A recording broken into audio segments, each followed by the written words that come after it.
Gentlemen, the boys that played in the Year 8, the Year 9, the Year 10 and the Open Knockout competition, if you could just come and stand on the lower level here, please. Your names are up there. Please come and stand up here.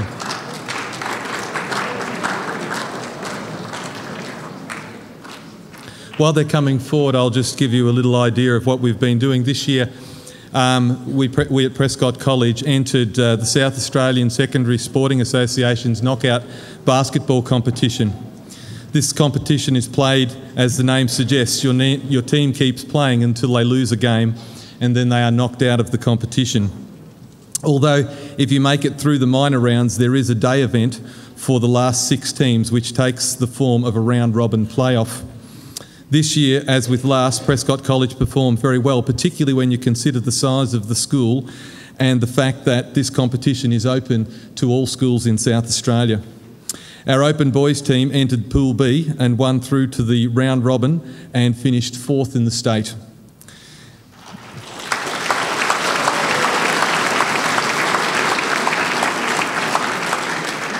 Our Year 10 boys team entered Pool A and was knocked out in the last game, narrowly missing out on the round-robin event, although the team that did beat them finished 2nd in the state.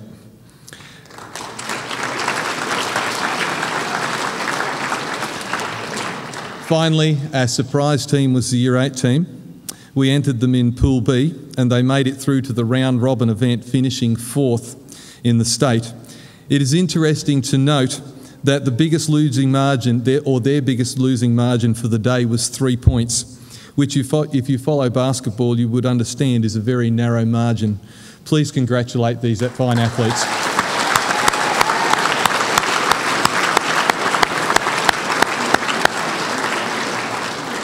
Thank you, boys.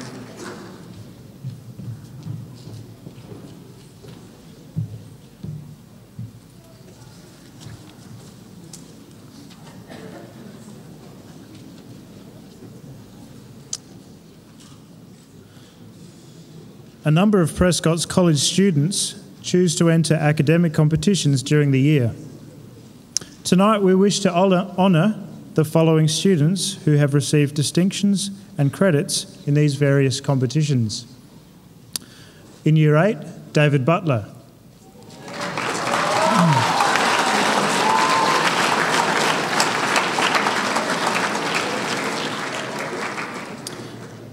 David achieved distinctions in both the Australian Maths competition and the ICAS Science competition.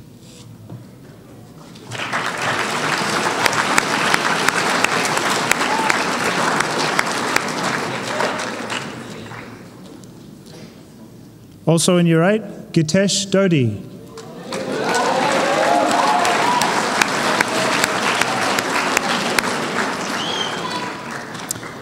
Gitesh achieved a credit in the Australian Mathematics competition.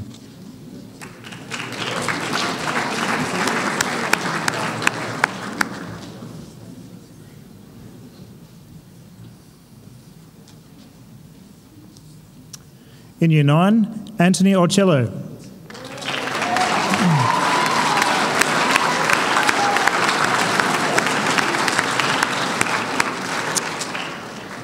Anthony achieved a credit in the Australian Mathematics competition.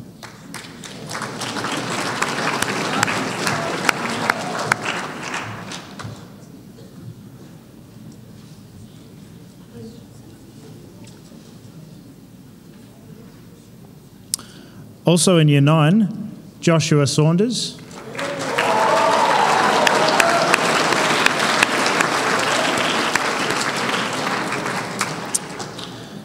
Josh received credits in the Australian Mathematics competition and the ICAS Writing competition, and he achieved distinction in the ICAS English competition and the ICAS Science competition.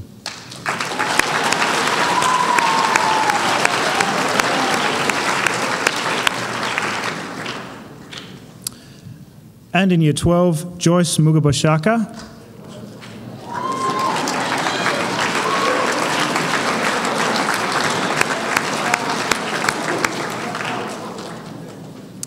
Joyce achieved a credit in the Australian Mathematics competition.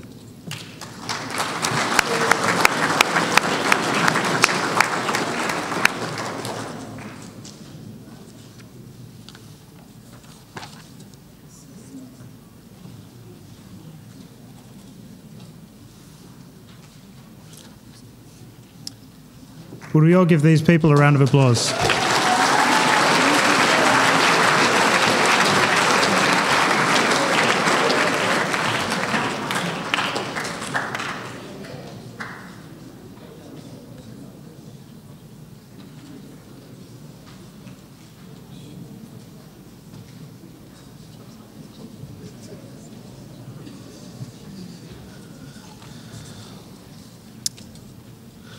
Well,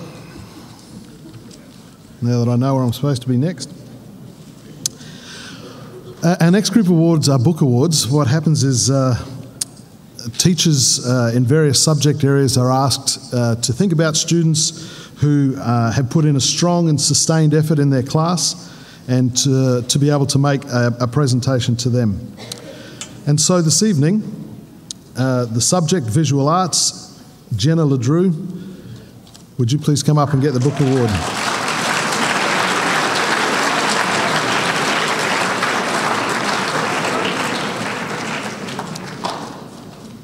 Jenna's award is being presented by Mrs. Fiona Willis, who is our visual arts teacher and also research project teacher.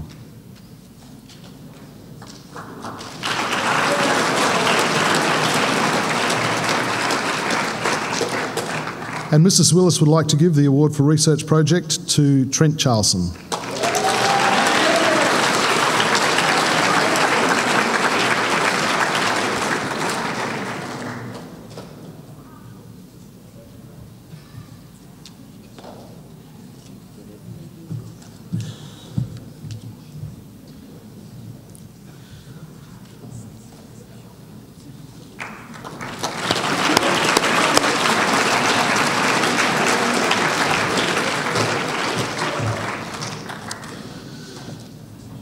The award for mathematical applications will be presented by Mr. Zilm, who teaches maths applications and also physics, and the student to receive the award is Stephen Hua.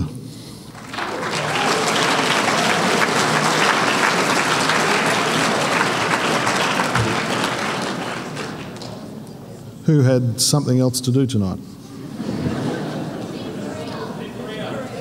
Well, that's something else, I guess, really.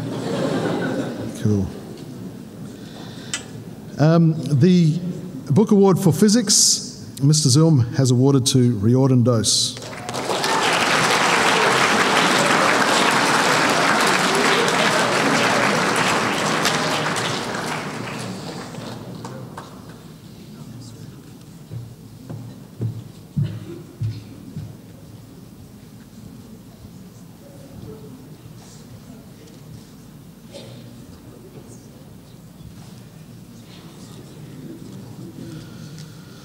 Dr. John Lewis is our Senior Religion Studies teacher.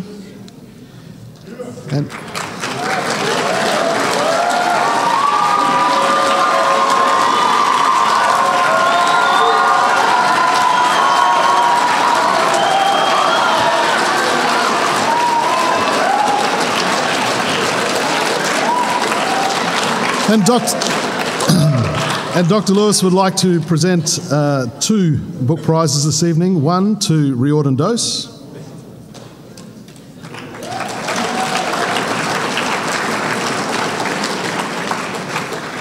and the other to Trent Charlson.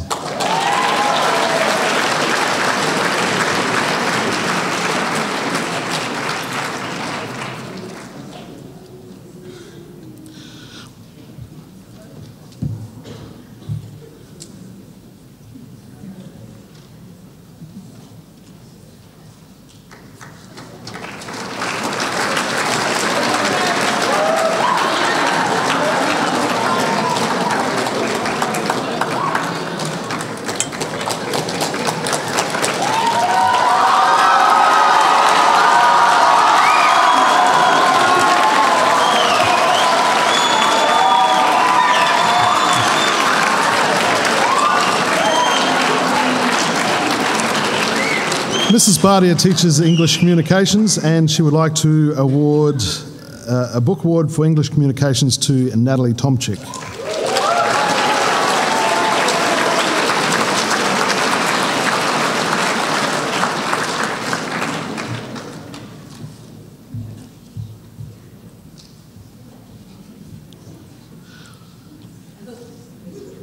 She also teaches a Year 8 English class, and she would like to give a book award to Juan Nguyen.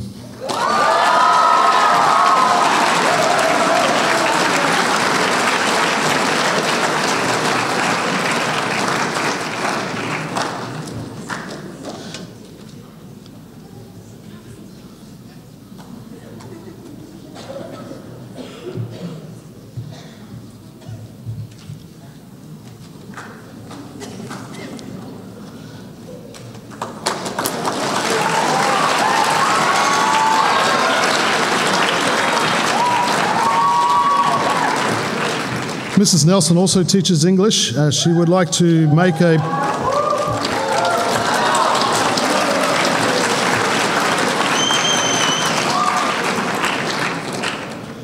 it's wonderful that you appreciate your teachers like this. You may, however, appreciate bed before midnight, so your call. Mrs. Nelson would like to present an English award to Kalhara Gunasinghe.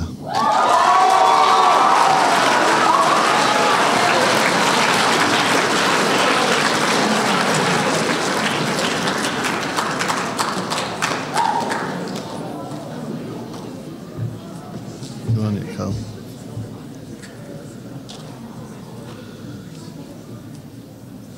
From the English Studies Year 12 class, Tracy Weir.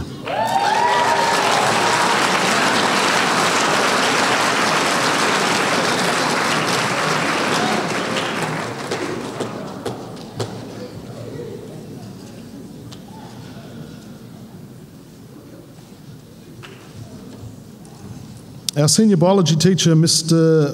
Boothie, is not able to be here. He is convalescing or something like that. And so Mr. DeVille will present the Biology Book Award for him this evening, and that goes to Tracy Weir.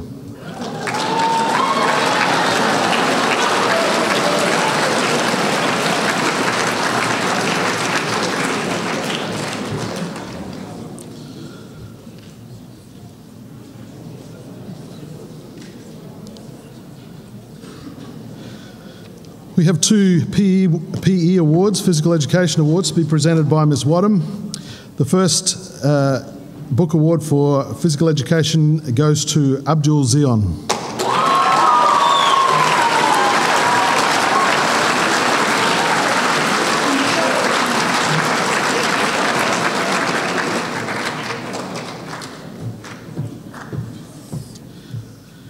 And the second to Daniel Field.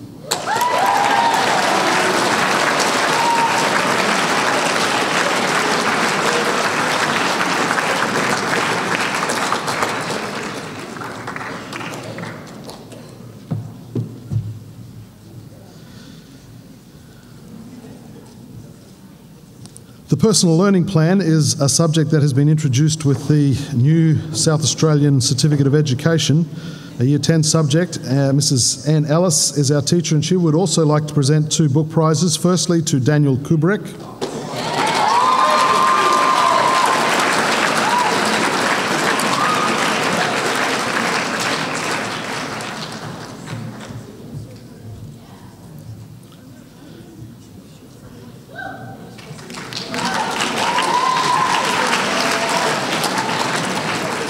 And also to Emmeline Nyanzigama.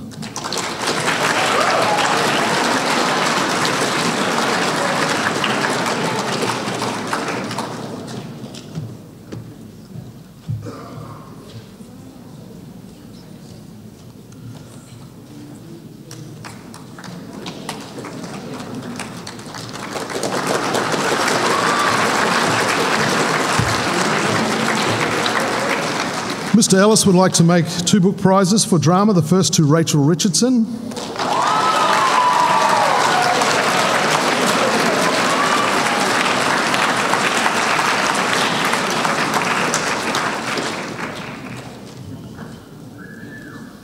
Thank you.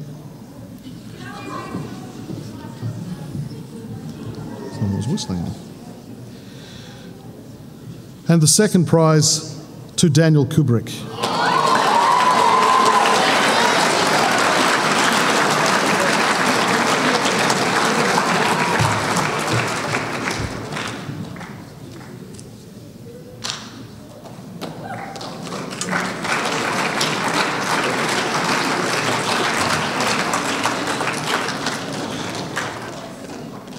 Mrs. Wakefield is our geography teacher, and she would like to make one book prize presentation to Year 8 student Brandon Pump.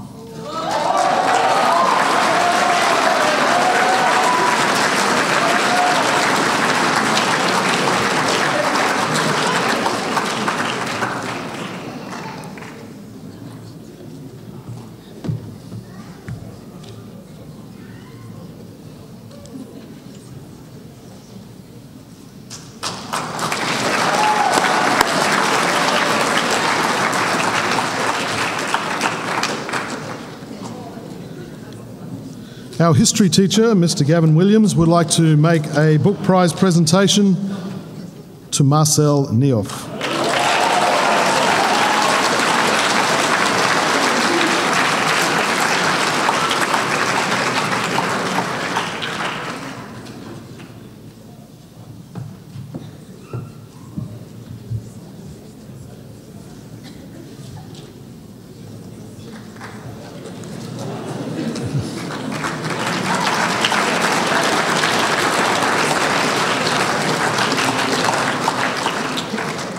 Ms. Ludlow would like to present a Home Economics Book Prize to Julie Ivanovich Bokov.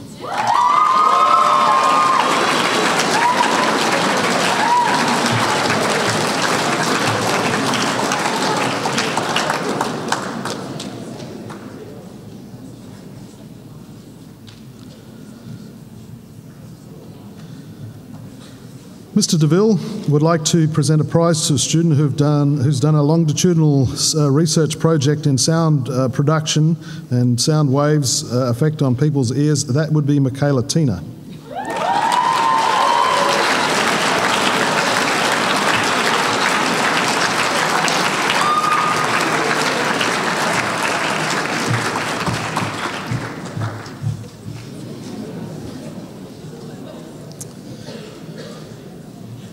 And his second book prize to Year 8 student, Rhett Hull.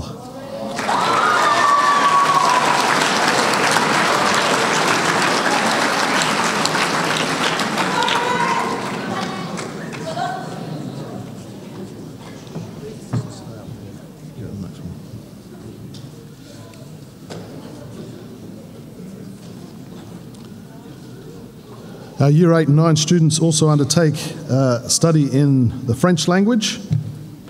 Our French teacher, Mr. Craig Bowyer.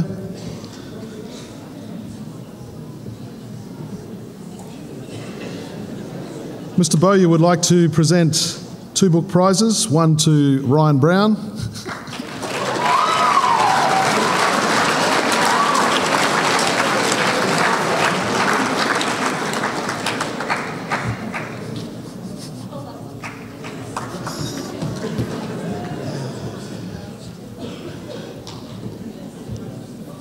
And the other one to Rhett Hull.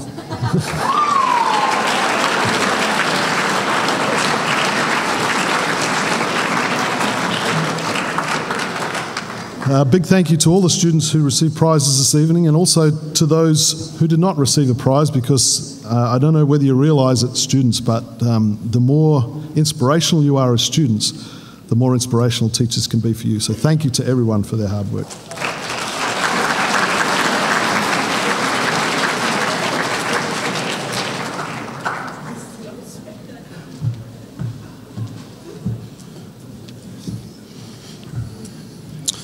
Tonight I'll be presenting the Sanitarium Computer Excellence Award.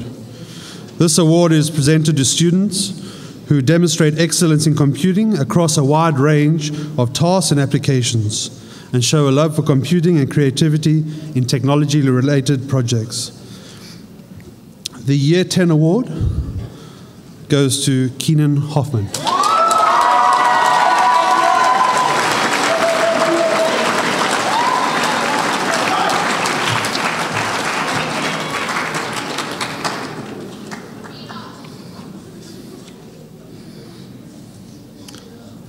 The Year 12 award goes to Tammy Miles.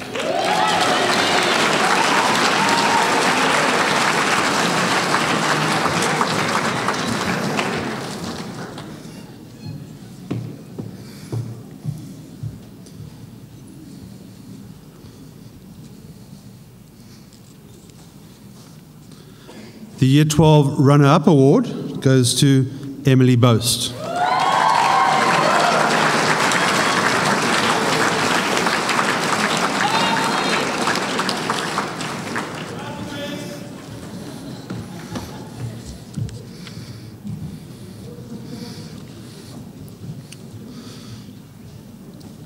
We also have an open award prize that is awarded to any student in the school from any year level who have shown excellence in computing, in information technology classes, as well as outside the classroom. And this award goes to Alex Rogers.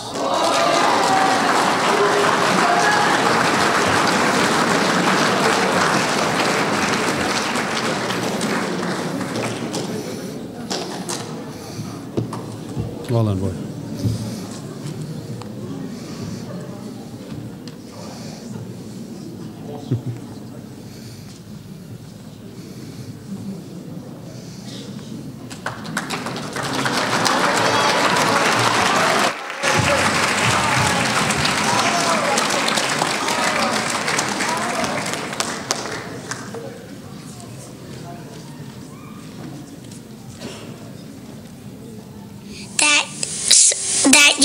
You had.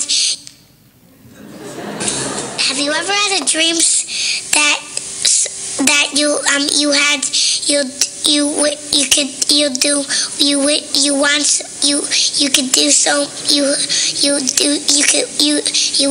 want him to do you so much you could do anything?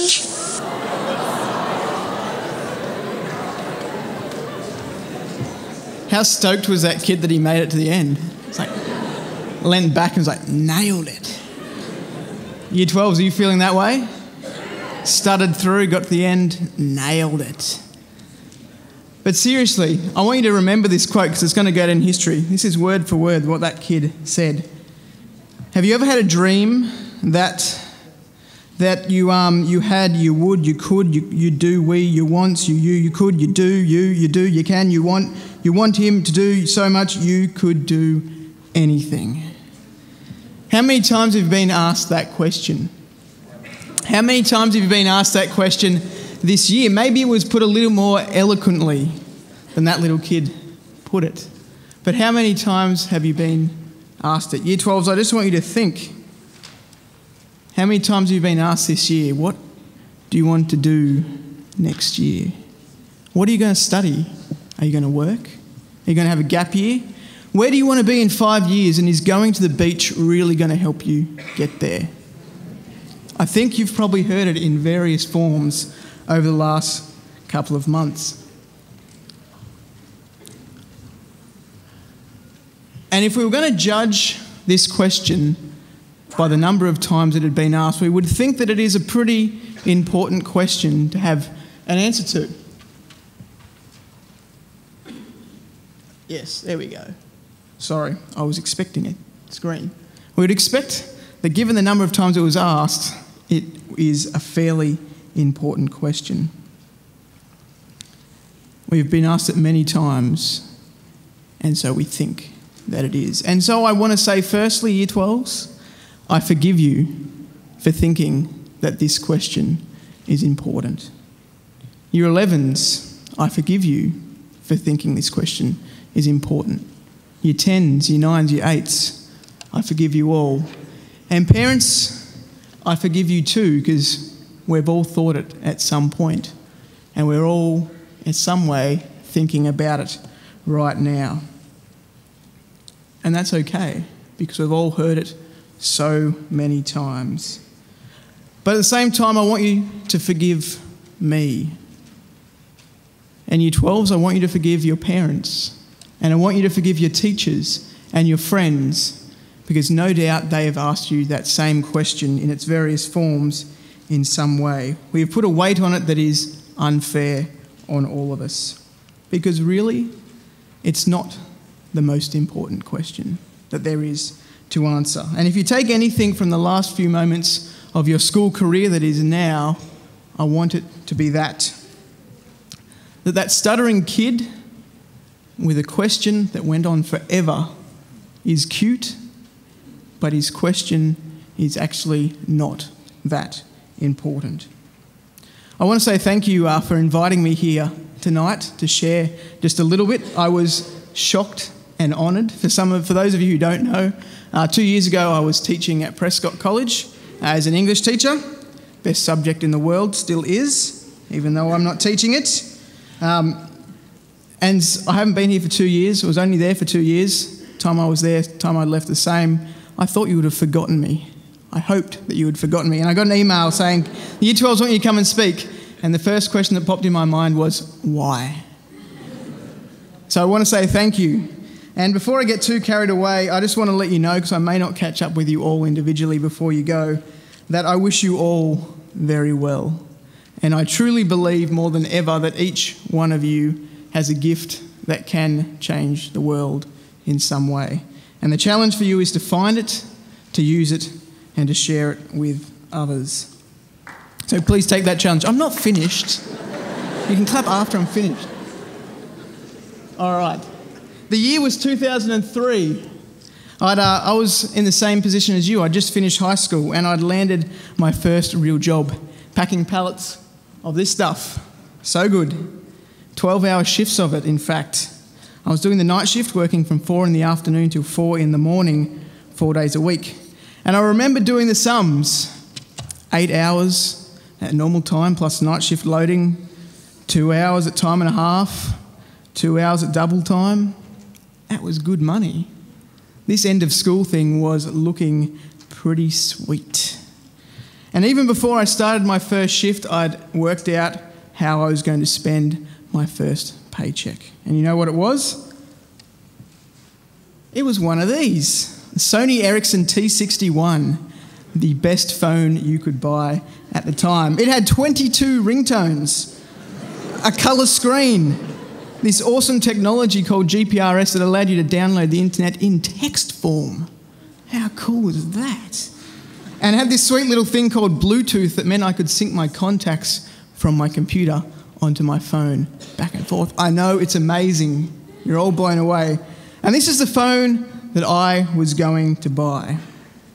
And so as soon as I got my first paycheck, ran off to the phone shop and bought this Sony T61. I felt like I had made it, that So Good plus this phone had made me pretty happy. I was sitting pretty sweet at the time. I was dead tired, I worked all night, I slept all day, but I had an awesome phone. However, it wasn't too many weeks down the track that something dawned on me. I'd been suckered into a conspiracy, into a lie that is old as I am short. A conspiracy that is echoed by the stuttering words of that kid at the beginning of this presentation, that somehow what you and I do and what we own is the making of life. When I got over the shock of being asked to speak down here, I started to think about what I wanted to share. At first, I thought I would talk about a guy that you all love and know, particularly my Year 10 English class. Shakespeare. Yes, love him.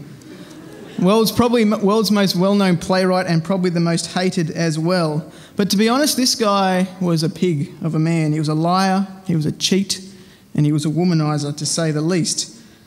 Then I thought maybe I'd get all timely and talk about a guy who was in the headlines recently because he died and because he had made a massive impact on the way that we live. Steve Jobs. But this is a guy who's known for valuing product over people, having a very short temper, and is actually not that generous with his time or the money. So I thought, no, I won't. I'll talk about something much more important. Yeah, I wasn't going to talk about this guy at all. Ben Cousins, no thank you.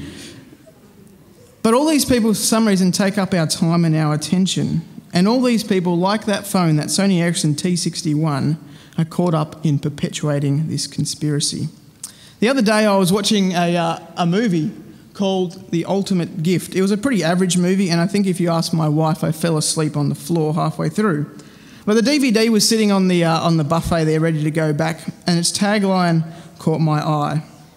Not only is it a great example of parallelism, English term for the day, learn it, but it is true as it is simple.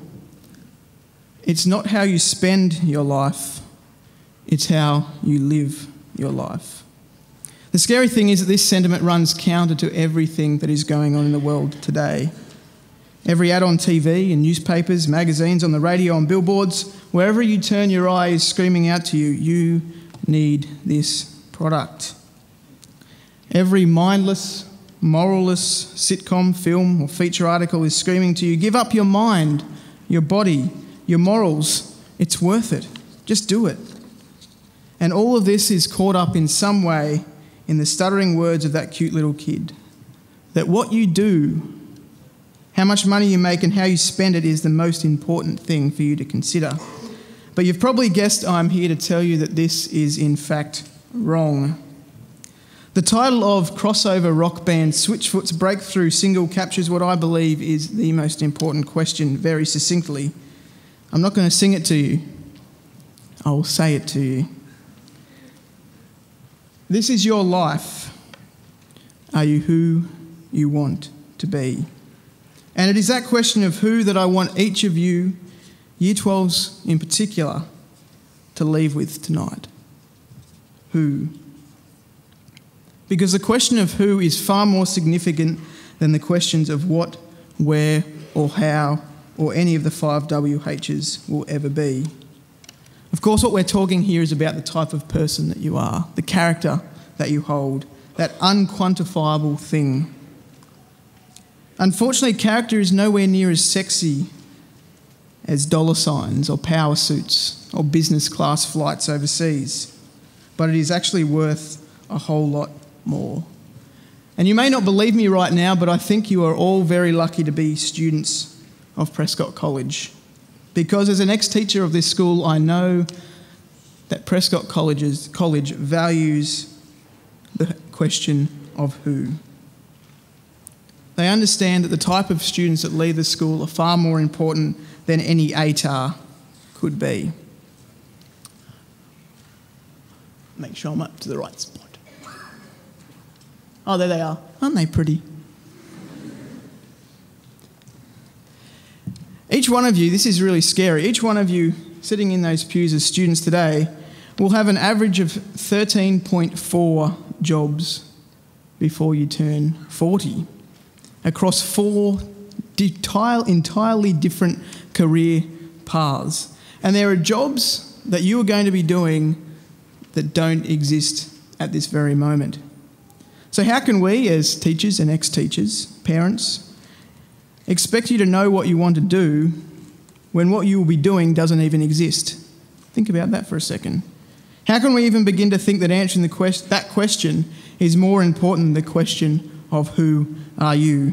Because who is not dependent on time, job or income, or location, or status, or education. Who you are is an ongoing phenomena that you actually have a choice in. You may not get to choose your next step, your study, your job, or otherwise. There are things coming up in your lives that none of us can predict, and some of them none of us would want. But the attitude, the character, the question of who is something that you do know and something that you can control.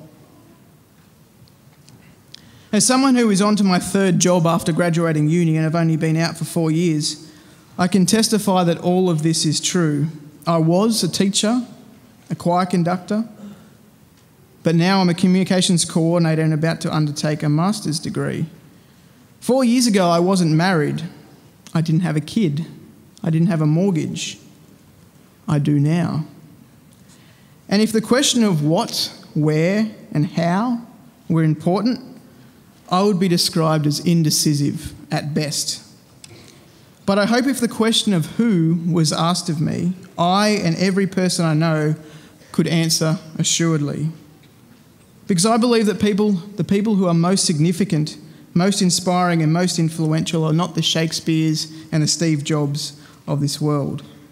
They are people who demonstrate resolute character when everything stands against them.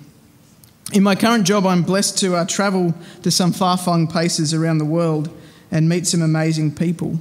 People who have hardships that many of us would not believe. And I just want to share with you the story of one of these people. Her name is Amy, and she lives in Port Moresby in PNG. She lives in probably the most destitute community in PNG. They're outcasts. They're forced to live right on the shoreline in PNG. They don't have the normal gardens that most people have to grow some food. They're relying on buying everything that they can. Problem is, most of them have no money. Now, very quickly, Amy has a husband who has no job. She has 5 kids of her own. Somehow she tries to feed them. But she also cares for 12 orphans of families around her. I don't know how she did it. Because before I met her, they had nothing. And then my organisation, ADRA, helped them out with some business loans and some training and those kind of things. And now she is sending every kid under her care to school. Not only that, she is training them to run a business for themselves. Not only that, with the money that she makes from that business, she is sewing school uniforms for all her kids, plus the kids in the community. This is a lady who should just say, awesome, I've now got a job, I'm going to start collecting this money for myself and make something of it. But instead, she's giving back to those around her. The question of who is paramount in her life. If we were to ask what, how, when and why of her, we would say she failed. But she is a shining success. So, Year 12s, if you don't know what you want to do, or if you ever feel like you don't earn enough, or you don't have the things that you need, or you aren't well known as you wish you were, I'll let you on a little secret. Your parents might hate me for saying this, and for the rest of the school who's listening, who have to return to classes, your teachers might hate me for saying this as well, but I don't really care. It doesn't matter what you do, or how much you earn, what you have, or who does and doesn't know you. It doesn't matter how much you work, what successes or failures you have, what good or bad luck comes your way. Let that cute little kid and his stuttering questions stay as a humorous clip on YouTube. Don't let the ads, the shows, the overwhelming pressure of the world convince you otherwise. Focus on the who. If you have to listen to Switchfoot as you ask that question, are you who you want to be? Do it. Everything else is unimportant. Thank you, God bless, and good luck.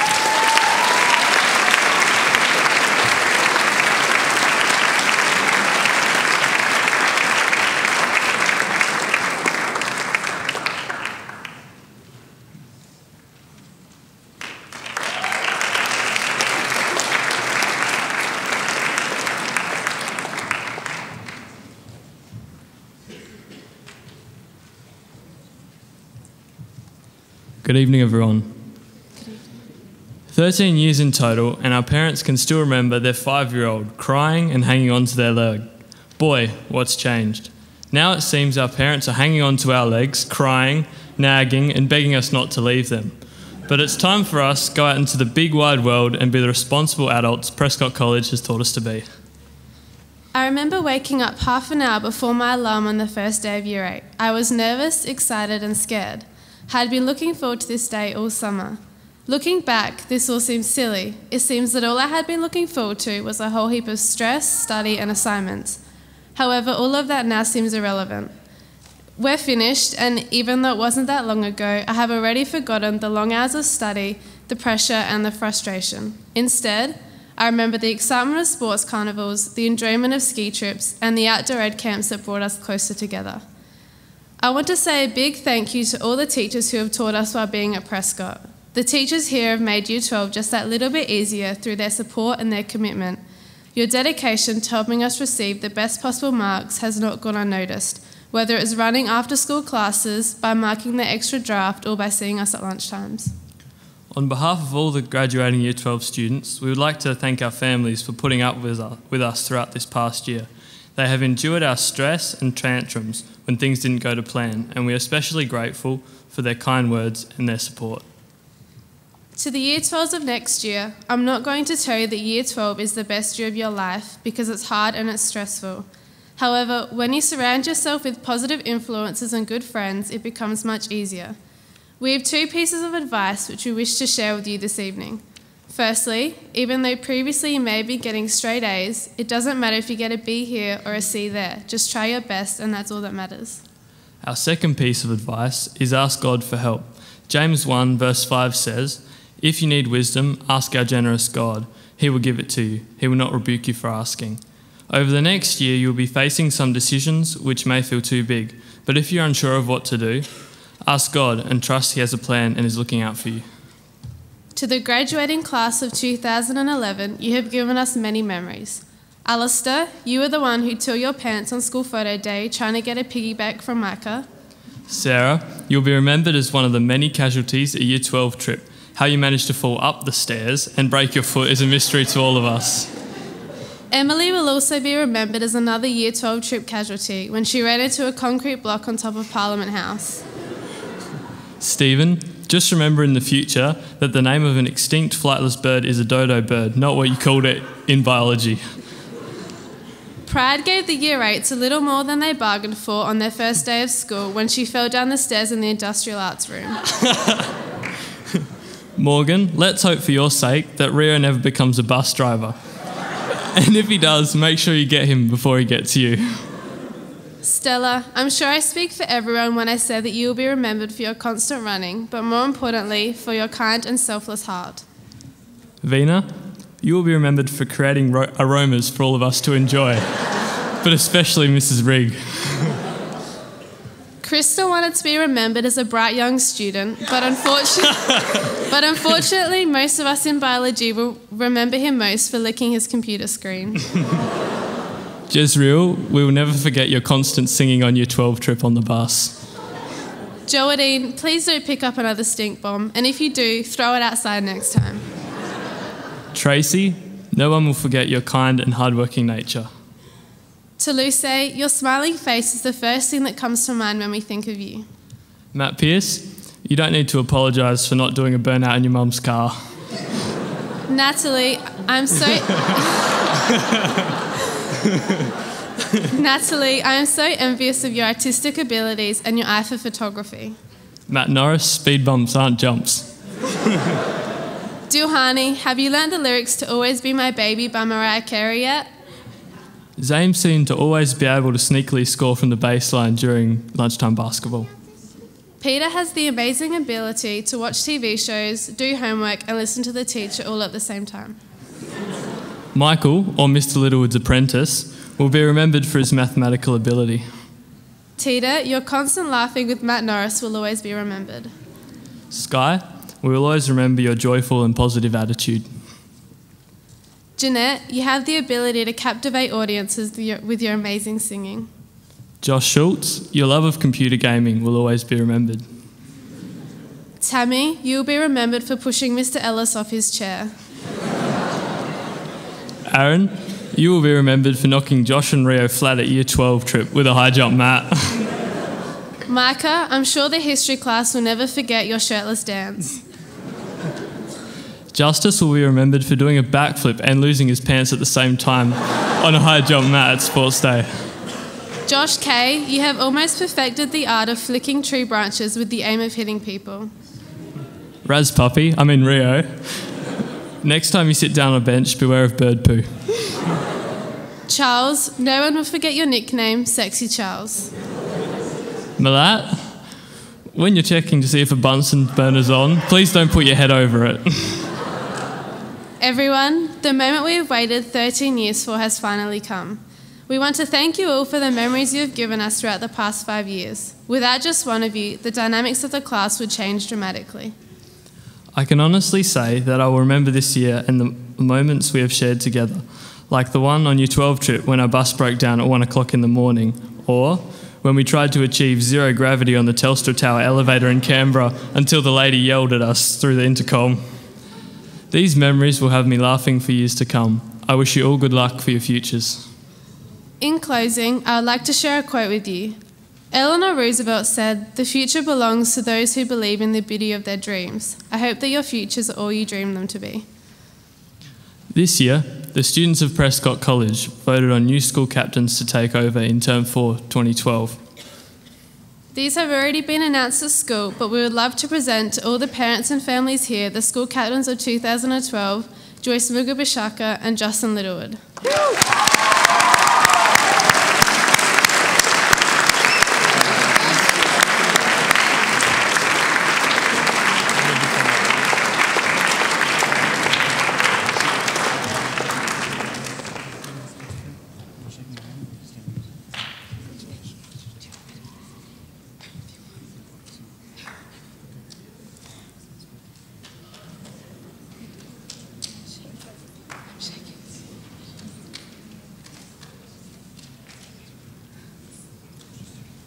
Thanks for listening.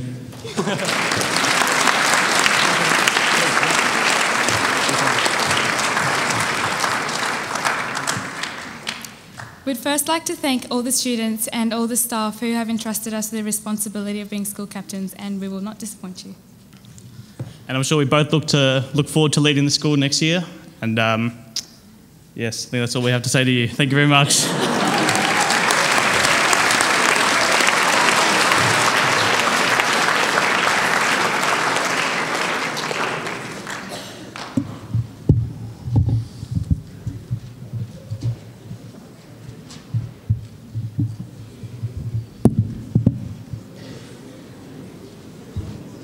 Somehow I don't think I should have done that.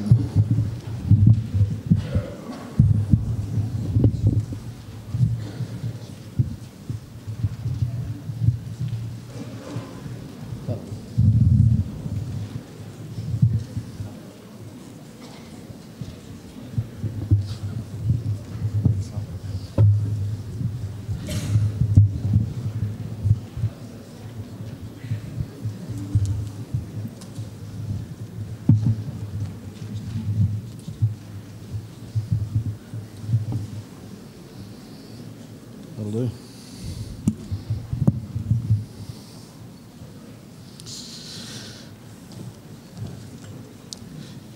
Another award that Prescott College presents each year is Achievement Awards, and these are issued to one student in each year level who is not necessarily the top academic student, but one who has worked diligently, consistently, and with enthusiasm.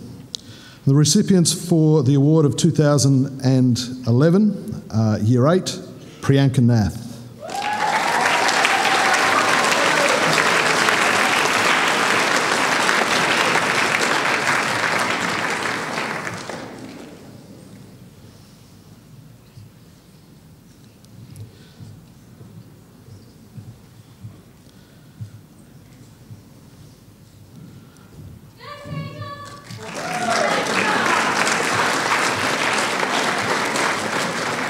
For Year 9, Richard Ellis.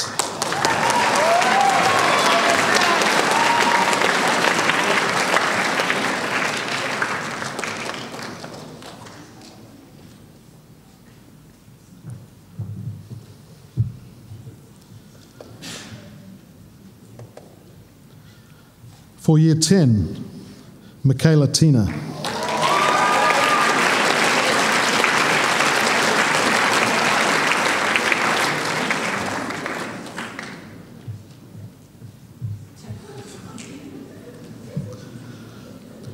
For Year 11, Jenna LeDrew.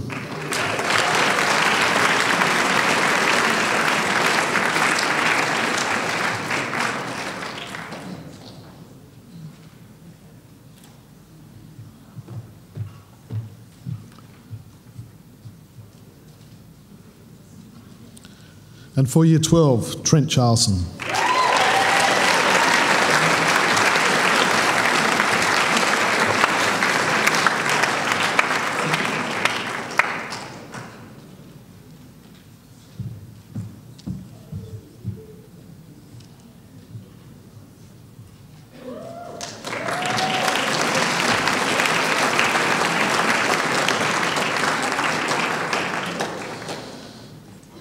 We have another inaugural award.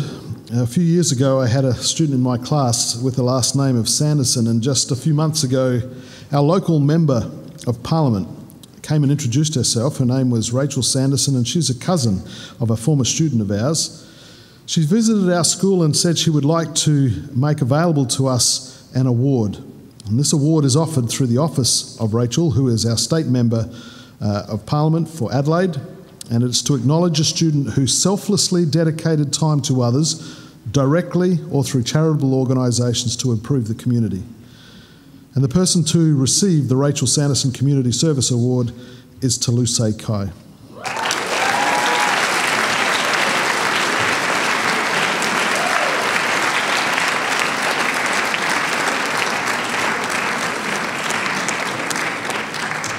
Toulouse has spent considerable time helping new arrivals at the Migrant Resource Centre, where she has been responsible for translating and language interpretation, collecting people from the airport, helping new arrivals to open bank accounts, assisting with Medicare applications, and a wide variety of other tasks. Lucy has also given her time to a local church and assisted with day camps and activities for younger children. Congratulations, Lucy.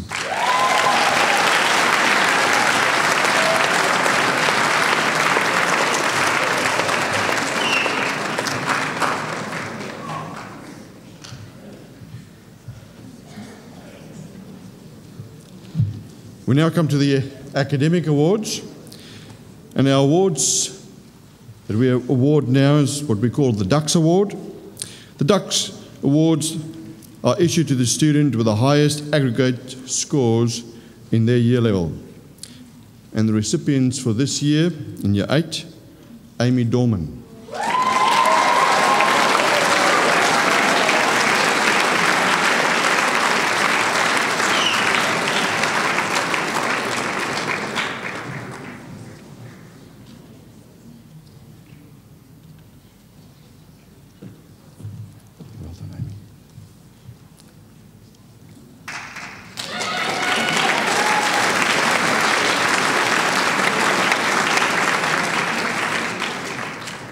In Year 9, Ryan Brown.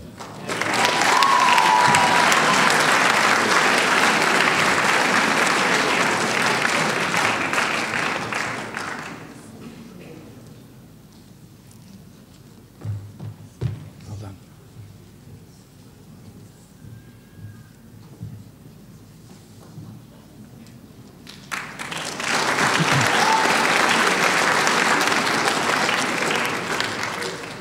In Year 10, Reece Charlson.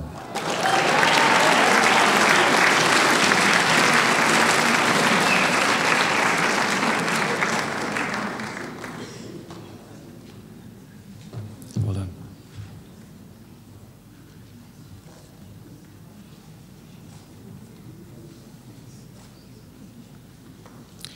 In Year 11, Marcel Nioff.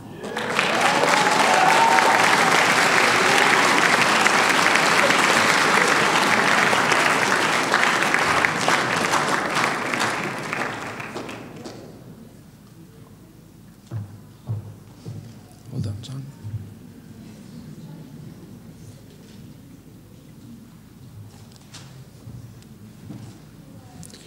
And in Year 12, Riordan Dose.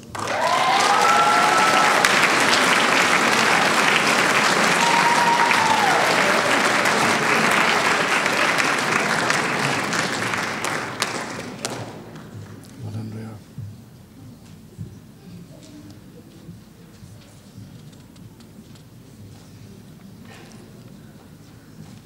Ladies and gentlemen, these are our top academic achievers for 2011.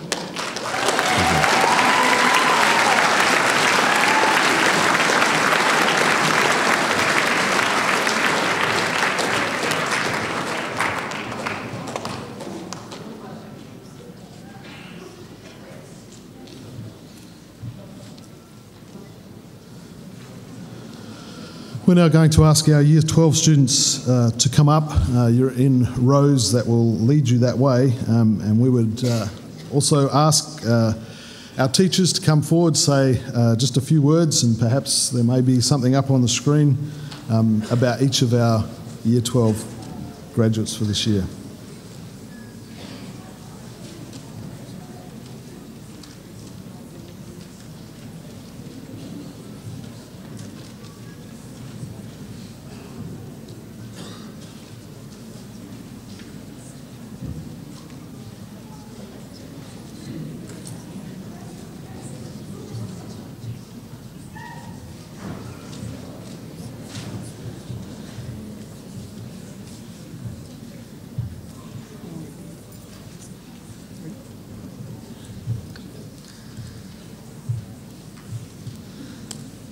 Sky is a student who, there's two things that I want you to remember about her, two things that she's taught me in the time that I've been her teacher.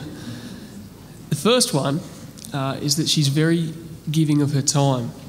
She best demonstrated this to me in Year 10 when, even after achieving her MPLs, she volunteered to come back and sit exams. So my Year 10 science students, you've been asking me all week, do you have to sit the exam or not? The answer is, if you talk to Sky, yes. The second thing that I want you to remember about Sky is that she always has a good time. Whatever's happening, whatever's going on, she's always got a smile on her face and she's always having fun. In fact, she's having so much fun that often she turns red in the face, hence her nickname, which she's plastered on the back of her car, Lobster. This year she spent a lot of time having fun with her classmates and those of you here at school, but also giving of her time. She's volunteered her time, her energy and her efforts in the SRC. And so, Sky, we say thank you very much.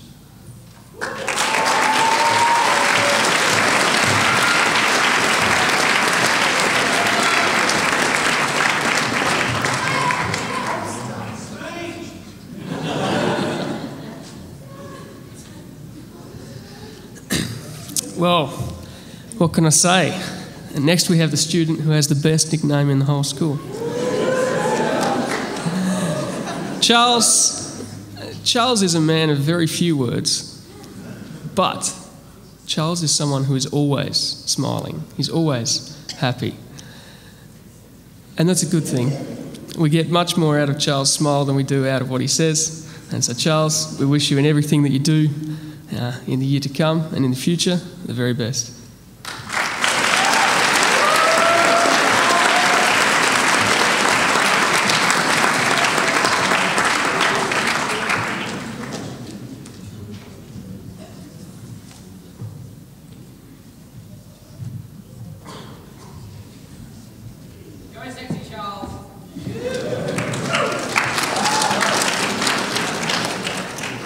Good evening. Unfortunately, Zane is not here, but I'm still going to say a little bit about him. Zane displays as a confident, well-groomed young man who seems to enjoy his lifestyle. Zane's fondest memories of school include the outdoor education camps to Ankara and the Year 12 tour to Sydney. He finds pleasure in playing basketball and hanging out with his friends, which is a far cry from when he used to enjoy swinging on the monkey bars and playing action men with his next-door neighbour. Zane admires and aspires to be like Rich Franklin, the mixed martial artist who managed to turn his hobby into a career. We wish Zane all the best in his pursuits and hope he reaches his potential.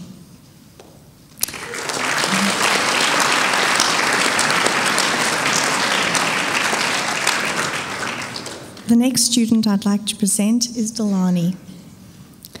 Delani is a lovely young lady who displays a delightful disposition. She shows thoughtful awareness of others and is always willing to help. Delani gets pleasure from reading and escaping into her imagination. She also loves to travel. She has memories of all her visits to Sri Lanka, from playing cricket on dirt roads to playing under a waterfall, swimming in rivers and eating mangoes straight from the tree.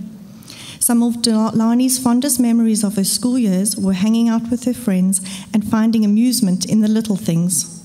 She would like to be remembered as an understanding person who tried bringing the best out in herself and those around her. Delani, Prescott has taught us that we can succeed. Let your kindness and imagination be free to succeed in all you may do.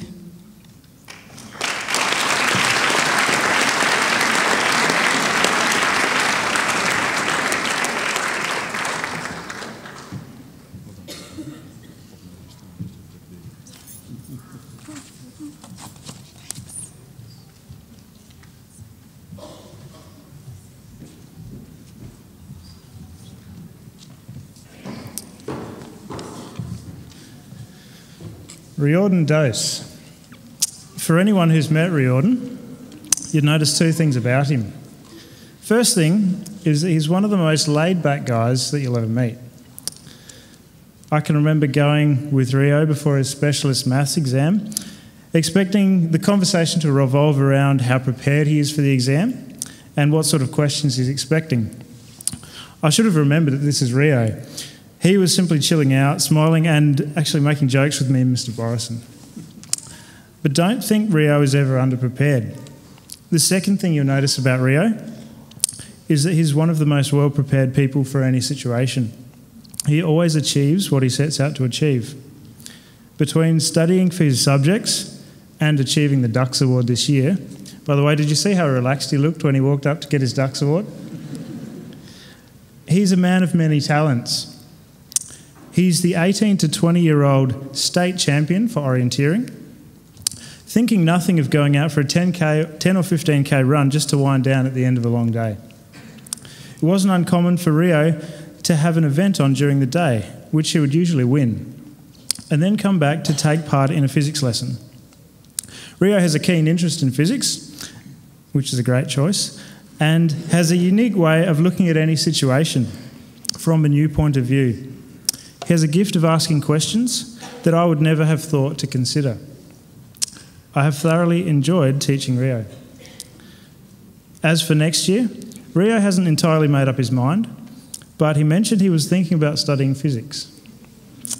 Rio, whatever you choose to do in 2012 and beyond, I know you'll achieve amazing things. I wish you all the best for your future endeavours.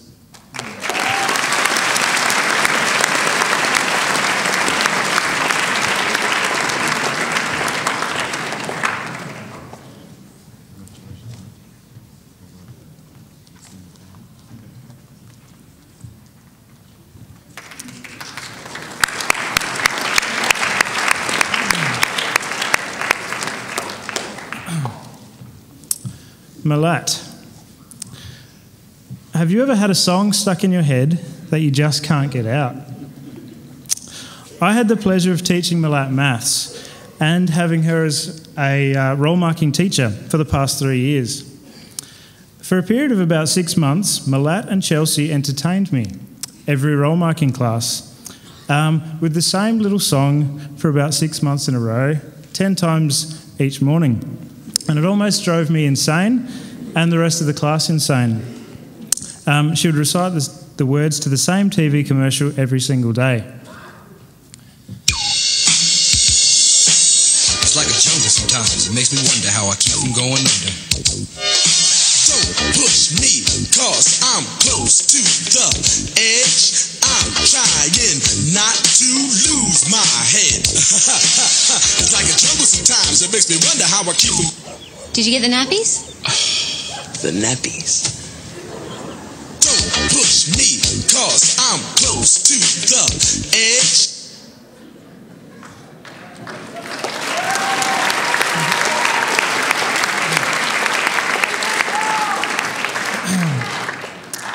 I was going to ask her to come up and sing it, but I don't think I'll get her to do that. Can you imagine hearing that 10 times every morning? Thanks, Chelsea, too, by the way, wherever you are, down there. But this ad personifies Malat. You're a person who's always smiling and enjoying life. You aren't afraid to be yourself when others around you may hold back. This trait will help you go far. Malat, congratulations, and I wish you well for 2012 and beyond.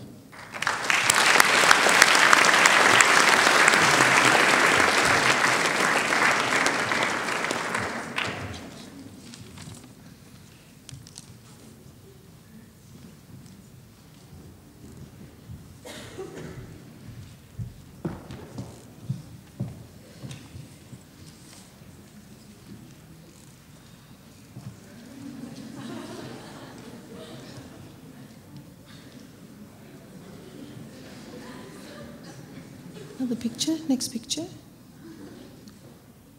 Can we show the next two pictures, please? Now, you may be wondering what this picture of a boy holding a fish has to do with Chelsea.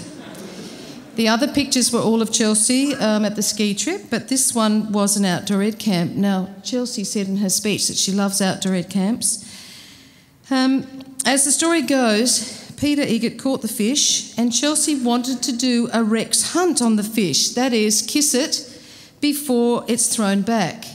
Well, she shut her eyes, she puckered up, and she leant forward. And at that moment, the fish flipped itself off the hook and down inside her t-shirt.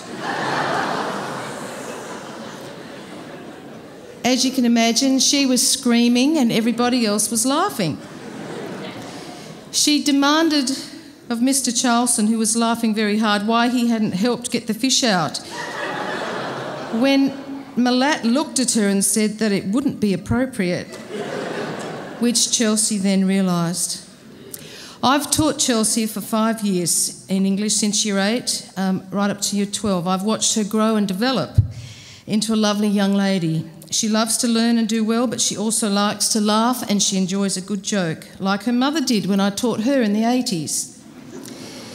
Chelsea is also a girl who has developed keen spiritual values. She's always positive and she's concerned about others. I've enjoyed teaching her immensely for the 5 years that I've known her, and I wish her God's blessing as she leaves school and decides on a definite career path. Well done, Chelsea.